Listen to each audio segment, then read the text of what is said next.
우리가 계속해서 사도신경의 내용들을 나누고 있는데요. 지난주에는 성령으로 잉태하사 동정녀 마리아에게서 나신 예수님에 대해서 그 내용을 통하여 우리가 성경대로 무엇을 믿는다는 것인지를 함께 살펴봤어요.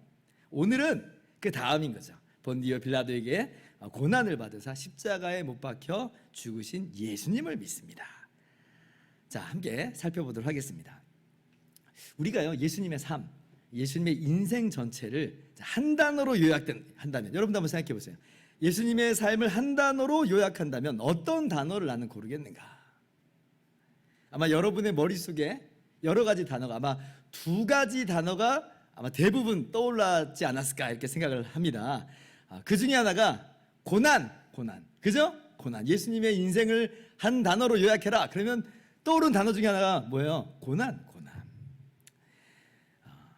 우리가 고난이라고 할 때, 예수님의 고난이라고 할 때 분명히 그것은 이제 우리가 십자가를 염두에 두고 있는 것이긴 하지만, 그죠? 그러나 쭉 돌아보면 비단 십자가뿐 아니라 예수님의 전 인생이 고난이었다라고 하는 것을 우리가 알 수가 있는 것입니다. 자, 왜 그래요? 자, 하나님이신 그분이 우리와 똑같은 사람이 되셔서 오시는 그것도 사실 거기서부터가 고난이에요. 왜요?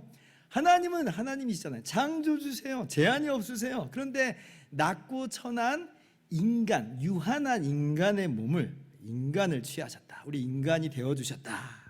우리는 우리 인간이, 사람이 굉장히 대단한 존재인 것처럼 뻐기고 있지만 창조주 하나님의 측면에서 한번 봐보세요. 수많은 피조물 중에 하나에 불과하잖아요. 그죠? 근데 하나님이신 예수님이 그러한 피조물의 속성을 취하시고 그렇게 취급되셨다. 유치한 예지만 이런 예를 한번 들어볼게요. 마치 성인인 제가 초등학생의 그 작은 신발을 신고 다닌다고 생각을 해보세요.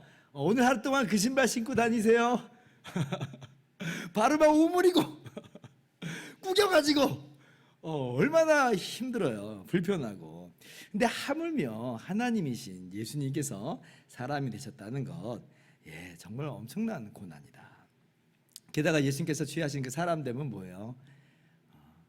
죄로 인해서 부패해버린 그런 사람됨이죠. 물론 성령으로 잉태되셨기 때문에 죄로부터 보호되셨어요. 무죄하게 태어나셨어요. 그러나 죄의 영향으로 말미암아 그 사람됨의 기능은 어떻게 보면 제한되고 깨져버렸잖아요. 마치 오물통에 신발이 빠졌는데 그걸 빨았다고 해서 안 찝찝해요? 똥통에 빠진 신발 다 빨았다고 해서 안 찝찝해요? 찝찝하잖아요. 뭔가 모르는 냄새 흔적이 있는 것 같기도 하고 성능이 저하돼 버리고, 그죠? 그러니까 예수님께서 인간됨을 취하셨어요. 그러나 무죄하세요. 그러나 무죄하신다고 해서 그 깨어져 버린 그 인간됨을 우리하고 다른 인간됨이냐, 그렇지 않다는 거죠. 부패한 그 성향, 그 깨어짐을 갖고 있는 그 인간됨을 취하셨다. 고역인 거예요. 제가 지금 유치한 예를 들어서 표현했지만 하나님이신 예수님이 우리와 똑같은 사람이 되시되 죄의 몸을 입고 오셨다라고 하는 것이 얼마나 고난이라고 하는 것인지를 설명을 하고 싶어서 그렇습니다. 그리고 주님께서 이 세상을 사시는데 이 세상도 마찬가지로 온갖 죄에 오염돼 가지고 아주 그냥 시궁창이잖아요. 그냥 아까 그 신발을 신고 시궁창 걸어 다닌다고 생각을 해보세요. 얼마나 고역이겠어요. 뿐만 아니라 우리 주님께서 태어나시는 그 모습을 한번 잔잔히 들여다보세요. 화려한 왕궁의 궁궐에서 태어난 게 아니라 아주 천하고 천한 요셉과 마리아의 가정에서 그들을 통하여서 말구유에 놓이셨다. 말구유에. 우리 중에 말구유에 놓인 사람은 없을 텐데, 그런데 예수님은 얼마나 낮고 천한 곳으로 오셨는지 말구유에 놓이시기까지 하신다. 주님께서 인생 가운데 살아가실 때 하신 말씀은 뭐예요? 인자는 머리 둘 곳이 없다. 다 자기 갈 곳이 있고 자기 길이 있고 거할 곳이 있고 처소가 있는데 지금 예수님은 머무를 곳이 없다. 머리 둘 곳이 없다라고 말씀하세요. 그리고 그렇게 하나님의 진리의 말씀을 전할 때에 사람들이 비웃고 조롱하고 모욕하고 너가 무슨 하나님이라고 그래? 사람인 주제에 하나님 행세를 하네 라고 하면서 막 죽이려고 달려들고. 사실 예수님 얼마나 기가 막혀요. 하나님이신데 기가 막힌 그 일을 겪으시고 계세요. 이 모든 게 다 고난이다. 제가 말씀드린 요점을 분명히 아세요. 예수님의 십자가만 고난이 아니라고 하는 거예요. 예수님의 십자가는 분명히 고난의 정점이에요. 클라이막스고 하이라이트지만 사실 예수님은 태어나실 때부터 이미 고난을 받으신 것이고 그 모든 생애도 다 고난의 연속이다라고 하는 것을 말씀드리는 겁니다. 이사야 53장 2절부터 4절 한번 교독해 볼게요. 그는 주 앞에서 자라나기를 연한 순 같고 마른 땅에서 나온 뿌리 같아서 고운 모양도 없고 풍채도 없은즉 우리가 보기에 흠모할 만한 아름다운 것이 없도다. 그는 멸시를 받아 사람들에게 버림받았으며 간구를 많이 겪었으며 질고를 아는 자라 마치 사람들이 그에게서 얼굴을 가리는 것 같이 멸시를 당하였고 우리도 그를 귀히 여기지 아니하였다. 같이요. 그는 실로 우리의 질고를 지고 우리의 슬픔을 당하였거늘 우리는 생각하기를 그는 징벌을 받아 하나님께 맞으며 고난을 당한다 하였노라. 자, 이사야 53장 2절 이하의 말씀은요, 최종적으로 십자가로까지 고난을 받으시는 것을 예언으로 말씀하여 주신 것인데, 근데 이 말씀 잠잠히 들여다보면요, 십자가만 고난이었다라고 말씀하시는 게 아니라 예수님의 인생 전체가 다 고난이라고 말씀하시고 있는 거예요, 지금. 그래서 우리가 고난 그러면 예수님의 십자가를 최우선적으로 떠올려야 되지만 그것을 마치 잠깐 한번 고난 받으신 것, 딱 한 번 그때만 고난 받으신 것, 이렇게 생각할 건 아니라는 거죠. 그거는 클라이막스인 것이고 전체가 다 예수님의 인생 전체가 다 고난이셨다. 이제 이걸 이해하고 나서 그 다음에 우리가 넘어갈 건 뭐냐면 그러한 고난의 핵심이 뭐냐라고 할 때 그러면 그것이 단순히 육체적인 고난뿐이냐 할 때에 그렇지 않고 영적인 고난이 이 고난의 핵심이다라고 하는 것을 우리가 또 알고 있어야 됩니다. 우리가 사복음서를 보면요, 예수님께서 힘들어하시고 괴로워하시는 장면을 만나볼 수 있어요. 어디서? 예수님께서 겟세마네에서 기도하실 때에 극심한 고통을 호소하시죠. 내 심정이 괴로워 죽을 지경이다, 이렇게까지 말씀을 하세요. 그러니까 예수님의 고난의 핵심이 뭔지를 정확히 알아야 돼요. 영적인 고난이 핵심이에요. 마태복음 26장 38절. 자, 겟세마네에서 주님께서 이렇게 말씀하십니다. 이에 말씀하시되 내 마음이 매우 고민하여 죽게 되었으니 너희는 여기 머물러 나와 함께 깨어 있으라 하시고.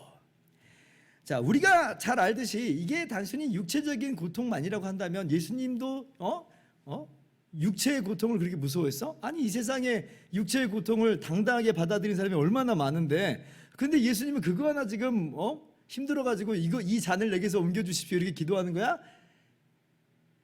이렇게 생각을 해버릴 수 있는데, 근데 이제 예수님의 고통은 육체적인 고통을 뛰어넘고 있다는 것을 사실은 그 겟세마네 기대에서 우리가 발견해야 돼요.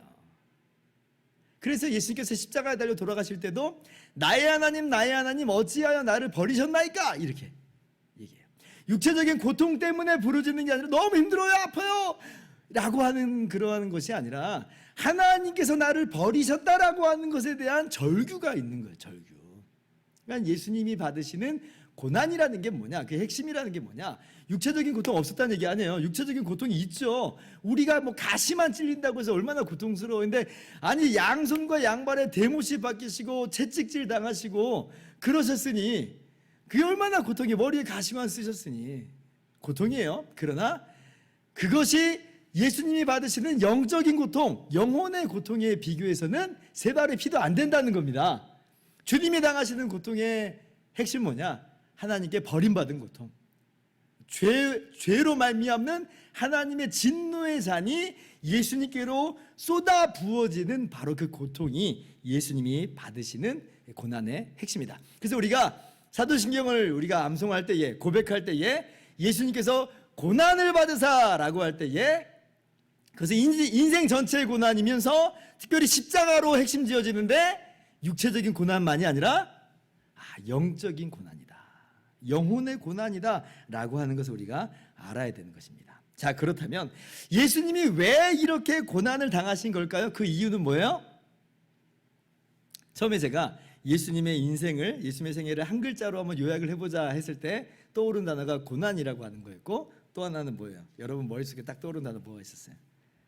사랑, 아마 이런 단어가 또 떠올랐을 거라고 봅니다. 저나 여러분이나 아마 똑같잖아요. 그래서 분명히 사랑이라는 단어가 또 떠올랐을 거예요. 여러분, 이 두 개가 예수님이 별다른 두 개의 인생을 살았다는 게 아니라 예수님께서 고난받으신 이유가 뭐냐라고 하는 것을 대답하는 측면에서 뭐다?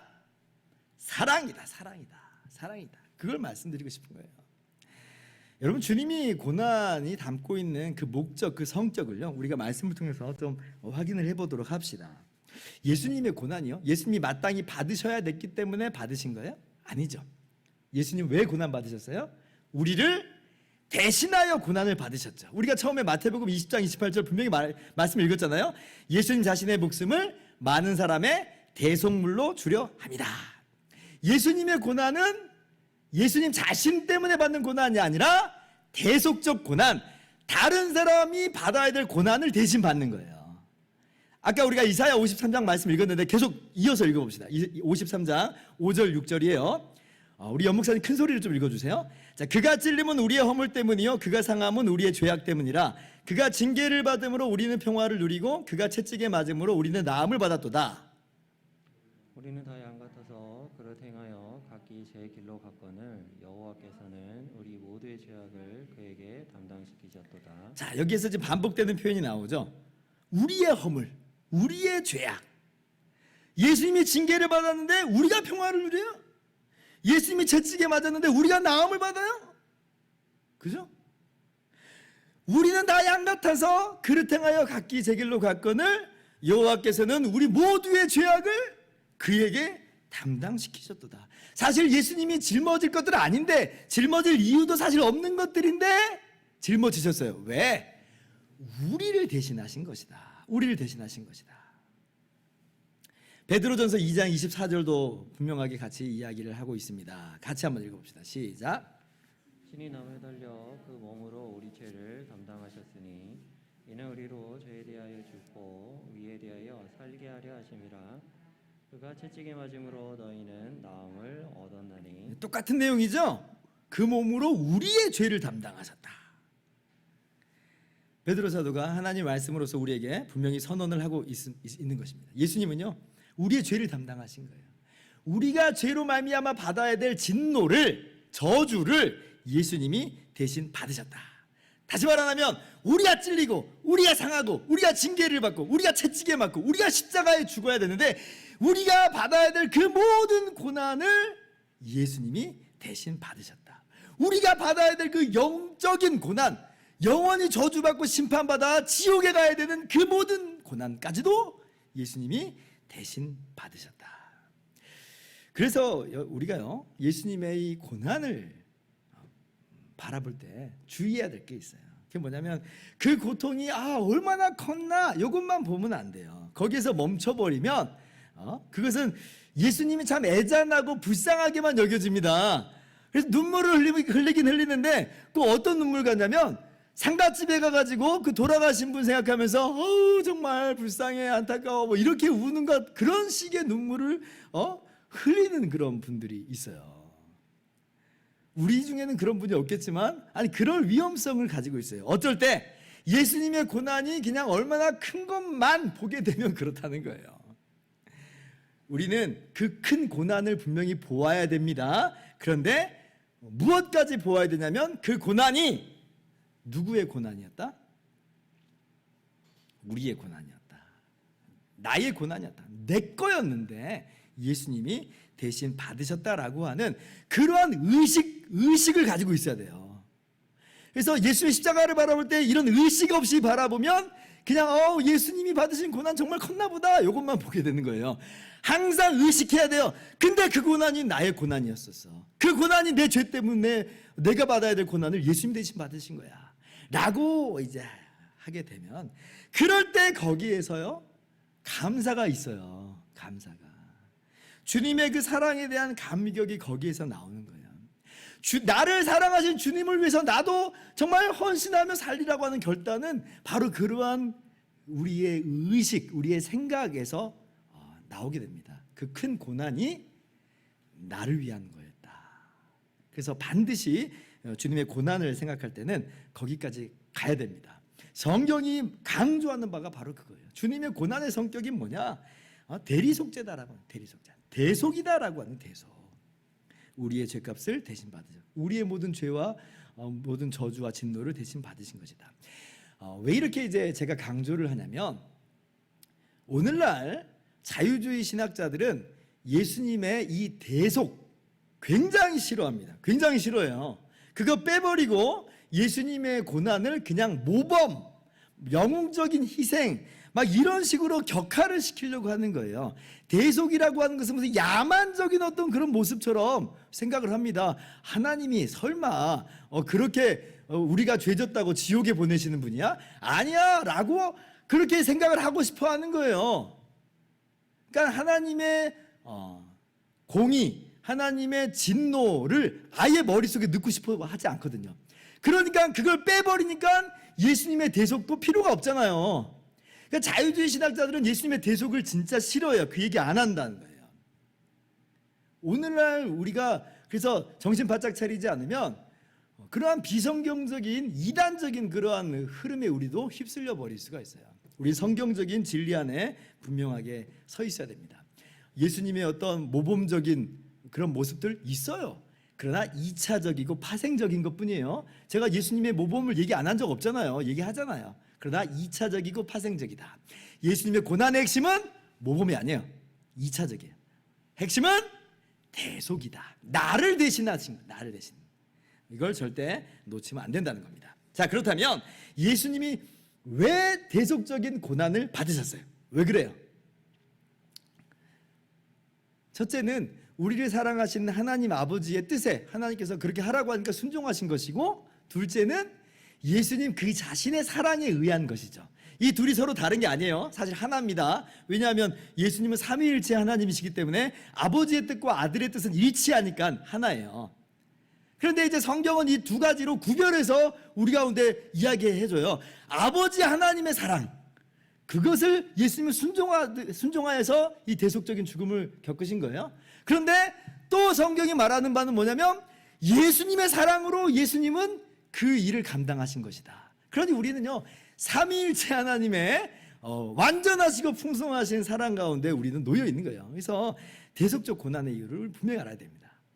왜 예수님 그렇게 하셨는가? 사랑 때문이다. 하나님 사랑 때문에. 하나님 사랑 때문에. 아버지의 사랑이요 아들의 사랑 때문에 그래요.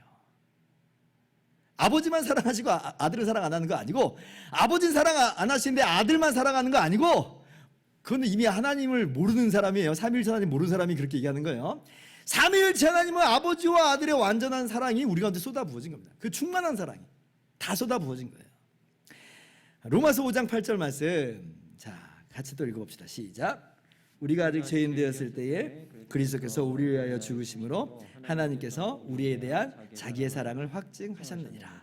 자, 주님의 십자가의 고난은 하나님의 사랑, 아버지의 사랑으로 말미암은 것이다. 분명하게 이야기를 하죠.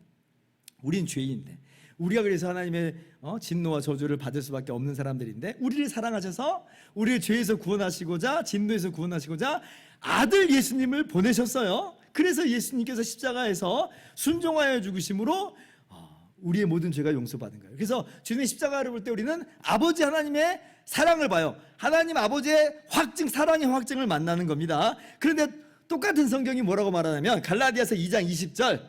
자, 길지만 한번 여러분 읽어보시기 바랍니다. 시작. 내가 그리스도와 함께 십자가에 못 박혔나니 그런즉 이제는 내가 사는 것이 아니요 오직 내 안에 그리스도께서 사시는 것이라.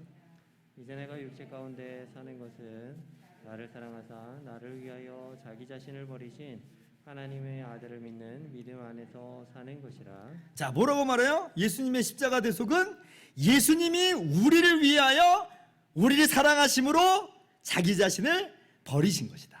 이렇게 이야기를 하죠. 예수님이 그냥 하기 싫은데 어거지로 순종하신 거 아니에요. 예수님은 사랑으로, 아버지를 사랑함과 우리를 사랑함으로 기꺼이 십자가를, 그 고난을, 그 전 인생을 고난으로 제물 삼아 드리신 것이다. 그래서 우리가 얼마나 사랑받는 자들인지, 얼마나 사랑받는 자들인지를 깨달아 알아야 됩니다. 우리는 삼위일체 하나님의 완전한 사랑을 받았어요. 우리가 하나님의 사랑을 어디서 주로 확인하려고 그래요? 십자가에서 확인하지만 그거는 그냥 너도 십자가의 사랑받고 나도 십자가의 사랑받고 그렇게 그냥 아무것도 아닌 것처럼 생각을 하고, 오히려 하나님의 사랑의 어떤 실체를 자꾸 기도의 응답이나 우리가 이 땅에서 성공하고 번성하고 잘 먹고 잘 사는 것으로 그렇게 하나님이 나를 사랑하셔 그걸 그렇게 확인하고 싶어 합니다.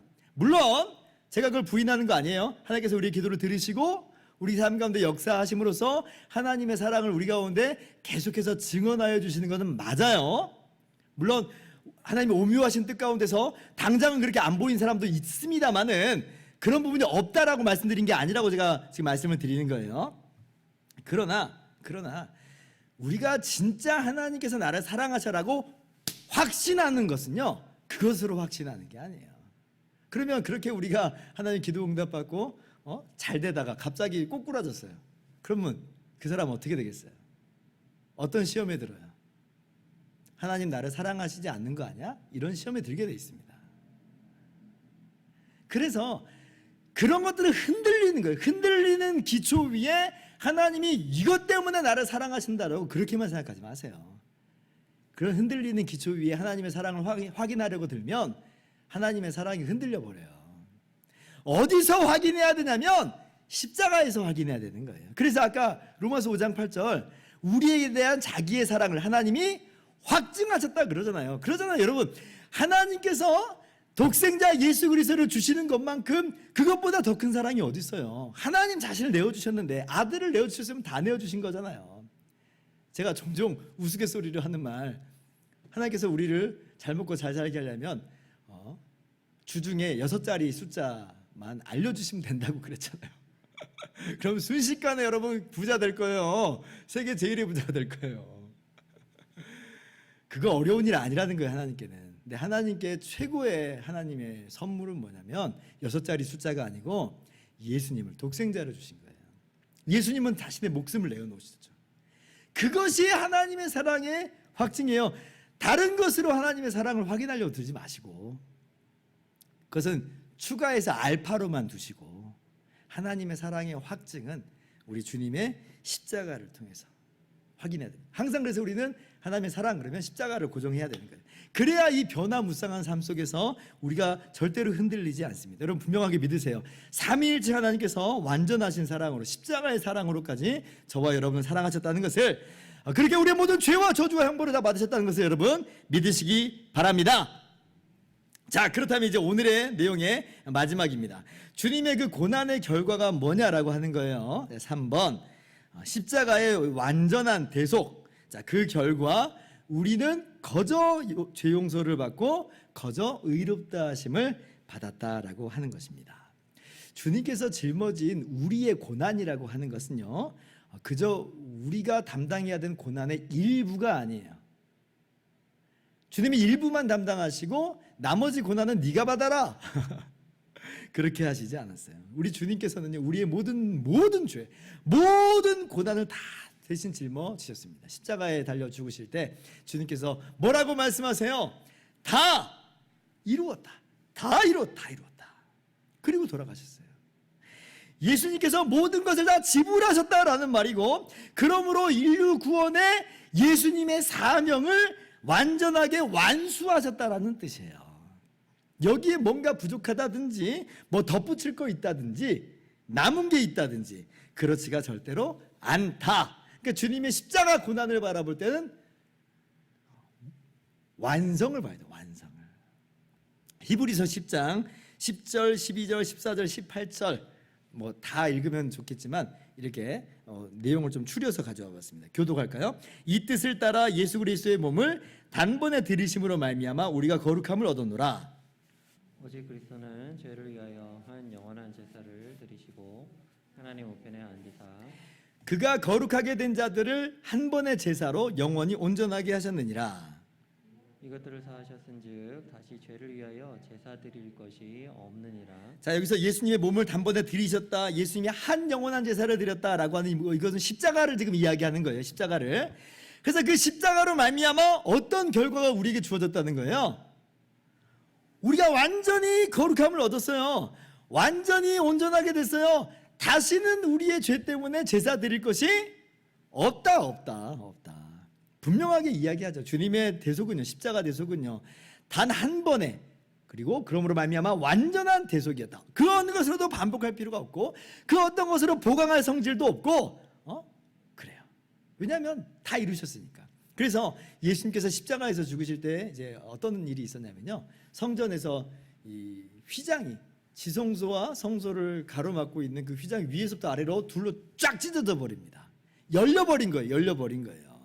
구약 시대 때 이제 지성소와 성소를 우리가 좀 알고 있어요. 휘장이 있었고 지성소는 하나님의 영광이 임재 상징인 언약궤가 있었잖아요. 근데 그 지성소는 아무나 못 들어갑니다. 제사장도 못 들어가고 대제사장이라고 해서 들어갈 수 있는 권한이 있는 게 아니에요. 대제사장마저도 1년에 딱 한 번, 그것도 짐승의 피를 가지고 들어가는 것뿐이에요. 그게 이제 예수님의 십자가 사역을 예표하는 것이에요. 제가 말씀드린 건 대제사장이라 할지라도 자격이나 권한이 없어요. 왕 아니요, 못 들어가요. 누구도 죄인은 하나님의 영광 임재 앞으로 나갈 수 없다는 이야기입니다. 그런데 주님의 십자가 사건에서 이 휘장이 찢어져 버렸어요. 이 말이 무슨 얘기예요?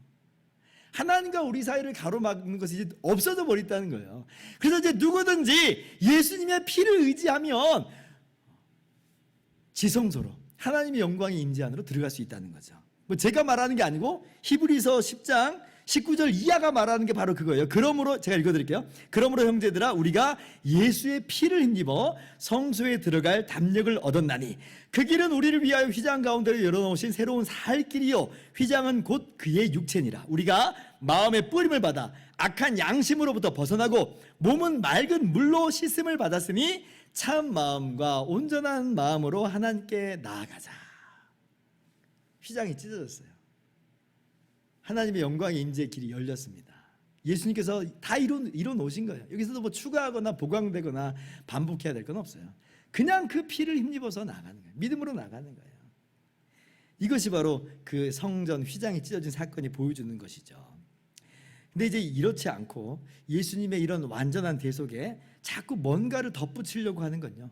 그게 바로 십자가를 멸시하는 거예요. 십자가를 부인하는 것이고 주님의 십자가에서 떨어져 나가는 거예요. 뭐 그렇게 과격하게까지 말씀하시나? 제 말이 아닙니다. 성경이 말하는 바예요. 갈라디아서 5장 4절 같이 한번 읽어봅시다. 시작.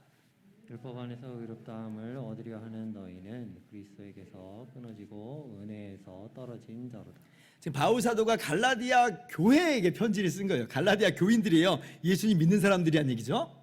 자, 그러면 이 갈라디아 교인들이 지금 어떤 현장 가운데 있는 거냐면 예수님을 믿고 있는데 어떤 교사들이 와가지고 예수님 믿는 것만으로는 안 돼. 너희가 율법을 지켜야 돼. 그래야지 의롭다함을 받아. 이런 식으로 나와 버린 거예요. 그러니까 갈라디아 교인들이 여기 현혹됐습니다. 갈라디아 교인들이 그래서 예수님 안 믿어. 난 이제 율법만 지킬래. 라고 하는 게 아니라 예수님을 여전히 믿고 있는데 그래 율법도 지켜야지 완전히 의롭다 되는 거야. 라고 헷갈려 버리기 시작한 거예요. 예수님도 믿어야, 예수님만으로는 부족하고 예수님을 믿고 또 율법도 행해야 돼. 근데 성경이 뭐라고 말해요? 바울 사도가 하나님 말씀으로서 뭐라고 선포해요? 그렇게 하는 너희들은 그리스도에게서 끊어지고 은혜에서 떨어져 버리는 거다. 굉장히 단호하게 이야기합니다. 그건 거짓 복음이라는 거예요. 천사들이라도 그렇게 이야기하면 저주를 받을지어다.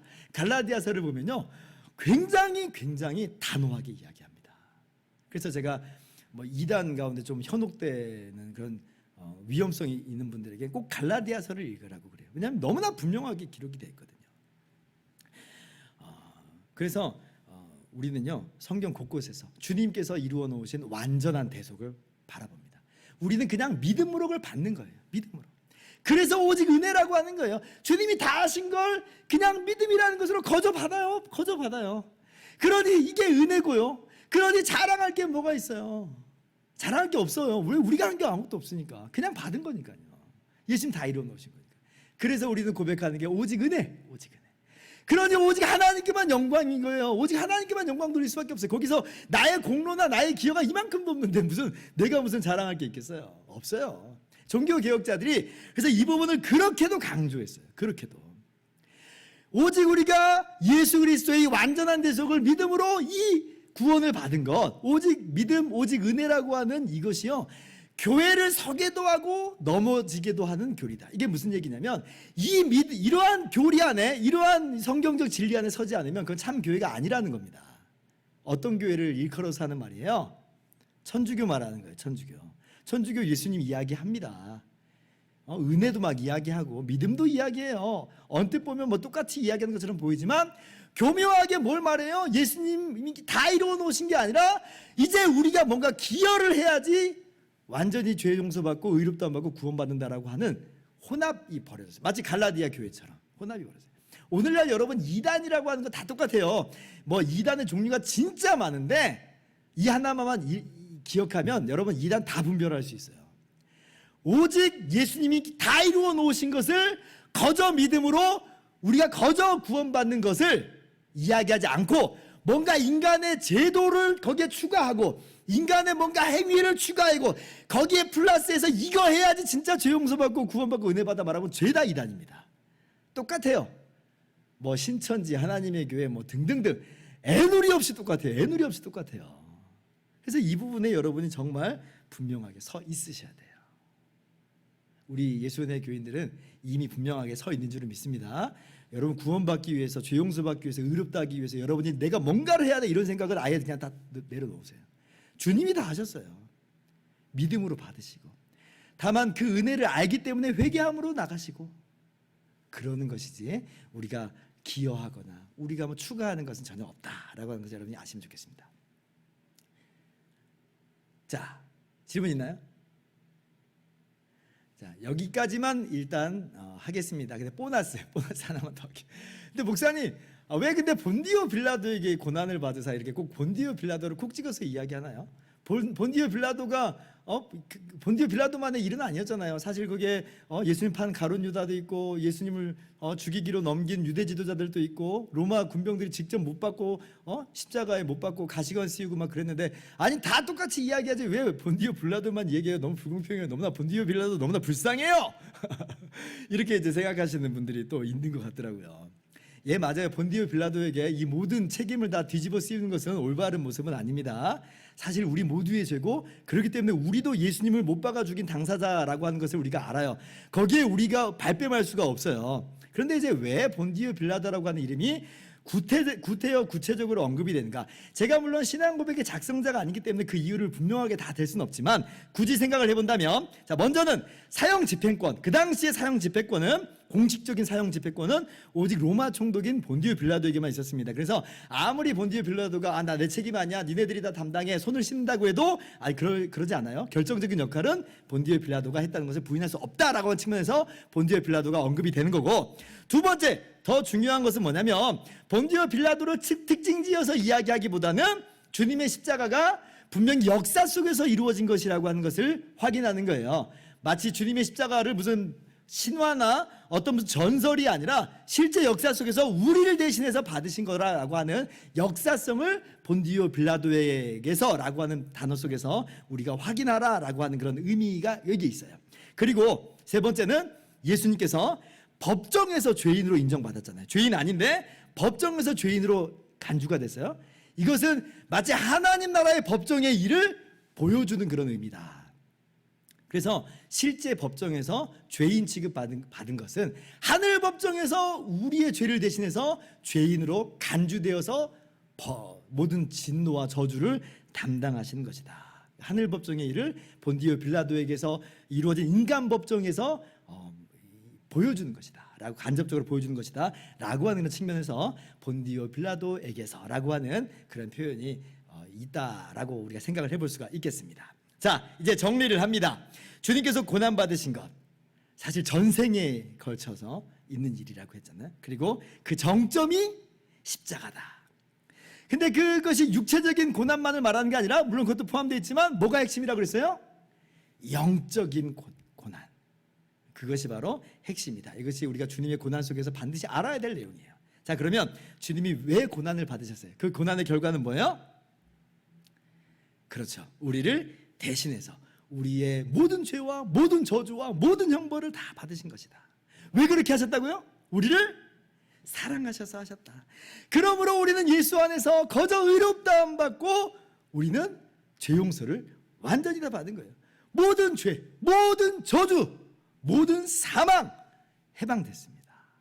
이것이 우리를 위해서 고난을 받으사 십자가에서 죽으신 일로 말미암아 이 은혜를 우리가 거저 누리게 되는 것이다. 우리가 이 사도신경의 내용을 우리가 성경대로 고백하면서 그 은혜와 그 사랑을 깊이 누리실 수 있기를 주님의 이름으로 축원합니다.